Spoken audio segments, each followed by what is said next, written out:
먼저 오늘은 내가 기초생활수급자다 또는 기초생활수급자에 아쉽게 탈락했거나 차상위 빈곤 가구이신 분들, 지금 당장 생계가 곤란해서 긴급 지원이 필요한 분들은 오늘 이 영상을 꼭 시청하셨으면 좋겠습니다. 한 가구당 생활지원비, 의료비, 그리고 교육비를 최대 50만원까지 지원하는 희망복지지원단 통합사례 지원 내용에 대해 말씀드리려고 하는데요. 이 제도는 잘 알려지지 않은 지원 정책이라 많은 분들에게 도움이 되었으면 좋겠어요. 오늘 이 영상이 궁금하시다면 계속 시청해주세요.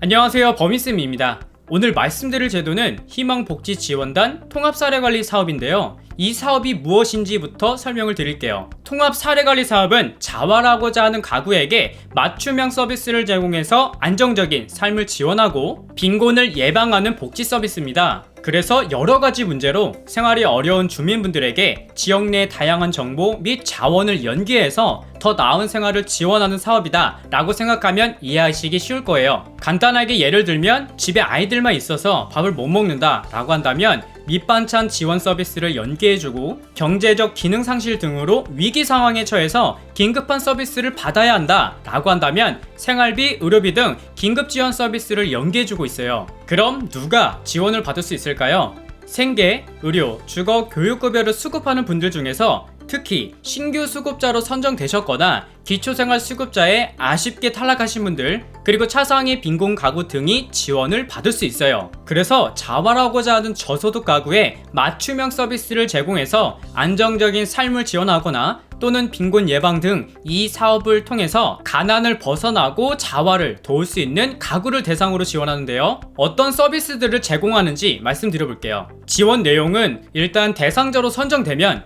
복지, 보건, 고용 등 공공서비스와 민간서비스를 연계해서 지원받을 수 있는데요. 크게 공공서비스와 민간서비스 이렇게 두 가지로 구분해서 지원해주고 있습니다. 공공서비스와 민간서비스가 다소 생소할 수 있는데요. 쉽게 말해서 공공서비스는 국가가 국민 모두에게 제공하는 일반적인 서비스다 라고 생각하면 되고요. 민간서비스는 거주하는 지역 내에서 복지관이라든지 지역 단체에서 연계해주는 서비스라고 생각하면 됩니다. 그래서 공공서비스의 경우는 대상자를 발굴한 후에 서비스 연계 전까지 한 가구당 생활지원비, 의료비를 최대 50만원까지 현금과 현물로 복지 서비스를 지원받을 수 있어요. 민간 서비스의 경우는 이제 신청한 가구가 지금 당장 필요한 서비스는 무엇인지 욕구 조사를 진행하고 그 결과에 따라서 맞춤형 서비스를 제공하거나 지역사회와 연계한 서비스를 지원받을 수 있는데요. 좀 더 자세하게 지원 내용에 대해 살펴볼게요. 먼저 보시는 표는 시군구마다 조금씩 지원해주는 내용이 좀 다르지만 통합적으로 정리해 놓은 표고요. 하나씩 살펴보면서 설명드릴게요. 먼저 경제적 지원 서비스는 단전, 단수, 도시가스 체납액 등을 지원해주고요. 생계곤란 긴급지원과 보육비 지원, 이웃돕기 등의 서비스를 지원하고 있고, 그 다음은 의료지원 서비스인데요. 의료지원 서비스는 이제 말 그대로 의료비를 지원해주거나 방문간호, 보장구 신청, 건강교육 및 상담, 긴급 의료비, 출산 지원, 정신보건 서비스 등을 연계해준다고 합니다. 그리고 정서지원 서비스는 이제 가족 상담과 심리검사와 같은 상담 서비스를 지원하고,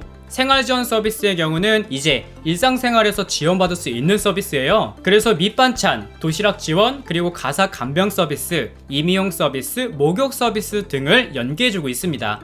그리고 주거복지 서비스는 도배, 장판 등의 집수리 서비스나 주거환경 개선, 임대보증금 융자 지원 서비스 등을 연계해주고요. 고용 지원 서비스는 아무래도 취업에 관련된 취업훈련과 자활사업 등의 일자리를 연계해주는 서비스입니다. 그 외에도 후원금을 연계해주거나 희망콜 서비스라고 독거노인, 장애인분들에게 정기적인 희망콜 또는 안부전화를 지속적으로 실시하고 있다고 합니다. 그래서 경제적 어려움이나 가족 간의 갈등, 취업의 어려움, 질병 또는 장애로 인한 어려움, 정신건강의 문제, 주거 환경의 개선, 자녀 교육의 문제 등으로 어려움을 겪는 분들에게 스스로 할 수 있는 게 무엇인지 지역 내 공공서비스 또는 민간복지 서비스 중에서 도움받을 수 있는 것은 무엇인지에 대해 전문사회복지사가 지역사회 복지 전문가들과 함께 다양한 서비스를 제공해서 지원한다고 보시면 돼요. 그럼 이제 어떻게 신청하는지 말씀드릴게요. 신청 방법은 다음과 같습니다. 먼저 읍면동 주민센터에 방문하거나 전화 또는 인터넷 등으로 신청이 가능한데요.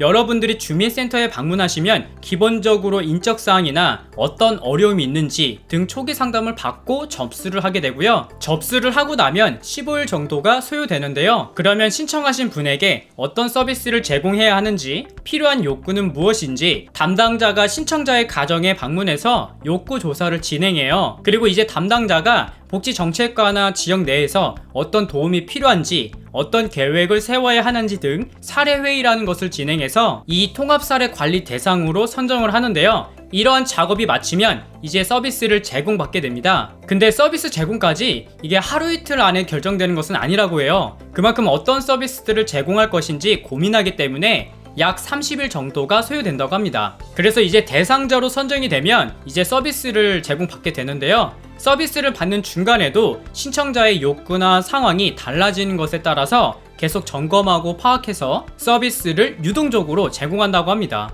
그리고 계획한 목표가 달성되었거나 이제 어느 정도 호전이 되었다 싶으면 서비스를 종결하고 6개월 단위로 1회씩 1년에 2번 모니터링을 해서 관리를 한다고 합니다. 혹시라도 궁금하신 사항이나 문의할 내용이 있는 분들은 보건복지부 콜센터 국번 없이 129번에 연락해서 물어보면 된다고 하니 꼭 한번 상담받아 보시고 도움이 필요하다면 지원을 받으셨으면 좋겠습니다. 네, 오늘은 이렇게 통합사례 관리 사업에 대해서 말씀드려봤는데요. 이 제도는 아무래도 많이 알려져 있진 않다고 합니다. 그래서 오늘 이 사업에 해당되는 분들도 계시지만 모르고 있는 분들에게 오늘 이 내용을 잘 말씀드려서 도움을 받을 수 있게 도와주셨으면 좋겠습니다. 오늘 준비한 내용은 여기까지고요. 저는 다음 영상에서 다시 인사드리겠습니다. 시청해주셔서 감사합니다. 좋은 하루 보내세요.